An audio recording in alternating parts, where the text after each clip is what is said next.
Hi there. I am in my backyard garden. I'm reading from the Bible. Today I'm reading from the book of Genesis, and I will read Genesis chapter 13. In chapter 13, it talks about Abram and Lot separate. But before I get started, I want to talk just a little bit about what I'm showing you in the video today. I'm showing you a basket full of holy basil leaves, or another way to say it is tulsi or holy basil. We grow this in the backyard garden, and I harvest it, dehydrate it, and then I use it to make herb tea. So I'll combine it with mint or like some lemongrass or lemon verbena, and make herb tea by the gallon and keep it in the fridge so we have herb tea year round. So if you'll remember, I was not going to grow any holy basil this season because I have enough dehydrated to last me until next year. But nature had another idea, and it planted itself. So we had a bunch of volunteer plants. And so I decided to just let them go, let them grow, and then I can save it up, because who knows, maybe next year we won't have a good year for holy basil. So I guess it goes with that old saying of make hay while the sun shines. Okay, enough about the garden. Back to Bible reading. Today I'm reading from the book of Genesis, chapter 13. The reading begins.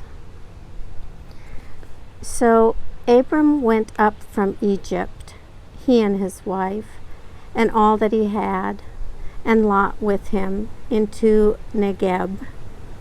Now Abram was very rich in livestock, in silver, and in gold. He journeyed on by stages from Negeb as far as Bethel, to the place where his tent had been at the beginning between Bethel and Ai, to the place where he had made an altar at the first. And there Abram called on the name of the Lord. Now Lot, who went with Abram, also had flocks and herds and tents, so that the land could not support both of them living together, for their possessions were so great that they could not live together. And there was strife between the herders of Abram's livestock and the herders of Lot's livestock.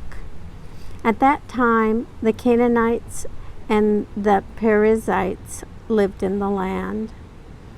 Then Abram said to Lot, "Let there be no strife between you and me, and between your herders and my herders, for we are kindred. Is not the whole land before you? Separate yourself from me. If you take the left hand, then I will go to the right.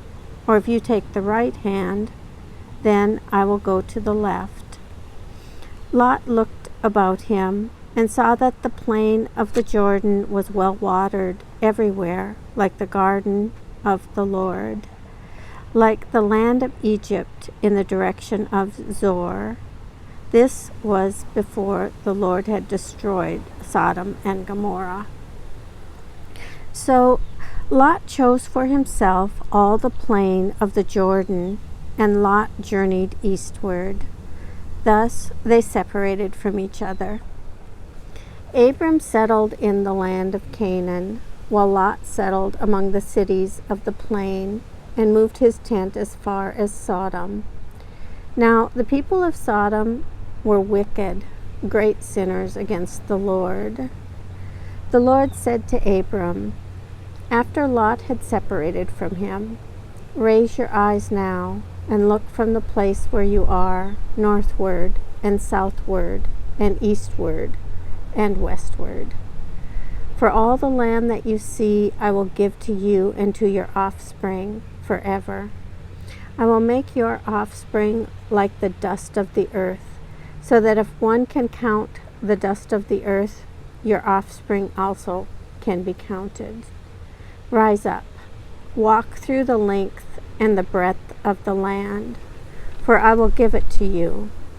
So Abram moved his tent and came and settled by the oaks of Mamre, which are at Hebron, and there he built an altar to the Lord. Here ends the reading of Genesis, chapter 13.